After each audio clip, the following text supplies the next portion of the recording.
নাইজেরিয়ানদের মতো দেখতে, তোমাকে দেখতে তো বাংলাদেশিদের মতো মনে হয় না, এরকম কিছু কমেন্ট কিন্তু প্রায়ই আমি রিসিভ করি আমার প্রিয় বাংলাদেশি ভাই বোনদের কাছ থেকে। আজকেও কিছুক্ষণ আগে আমি এরকম একটা কমেন্ট পাইছি, একজন বাংলাদেশি ভদ্রলোক আমাকে এই কমেন্টটা করছেন।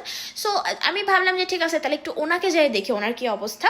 সো ওনার প্রোফাইলে যাওয়ার পর এটা হচ্ছে ওনার ছবি, ওকে, আমি প্রাইভেসির কারণে ওনার মানে চেহারাটা আমি হাইড করে রাখলাম, বাট বাকি জিনিসপত্র দেখে আপনারা বুঝতেই পারবেন যে আমরা সেম, আমরা বাংলাদেশি সবাই, আমাদের সবার ব্রাউন স্কিন টোন, কেউ একটু উজ্জ্বল শ্যামলা হয়, কেউ একটু ডার্ক শ্যামলা হয়, অনেকে ডার্ক হয়, ইট ডিপেন্ডস ভাই। But I really don't care, মানে মানে কার স্কিন টোন কীরকম এটা নিয়ে যে এই ধরনের অদ্ভুত কমেন্ট করা, অদ্ভুত ধরনের মানে এই আই ডোন্ট নো যে আপনারা কোন মেন্টালিটি দিয়ে কমেন্টগুলো করেন। অ্যান্ড কাউকে যদি নাইজেরিয়ানদের মতো দেখতে লাগে, হোয়াট ইজ দ্য প্রবলেম ভাই? সত্যি কথা বলতে আমি অনেককে দেখছি, তোকে তো দেখতে আফ্রিকানদের মতো লাগে, তোকে তো দেখতে নাইজেরিয়ানদের মতো লাগে, মানে এটা কি কোনো অপমান? আমার অসংখ্য আফ্রিকান বন্ধু বান্ধবী আছে, trust me, they are so beautiful, they are beautiful just the way they are. আর আমরা আমাদের মতো করে সুন্দর, আপনি আপনার মতো করে সুন্দর, প্রত্যেকের মতো করে সুন্দর। একটা মানুষ অনেক বেশি সাদা, অনেকখানি সাদা ফর্সা, এর মানে এই নয় যে সে অনেক সুন্দর।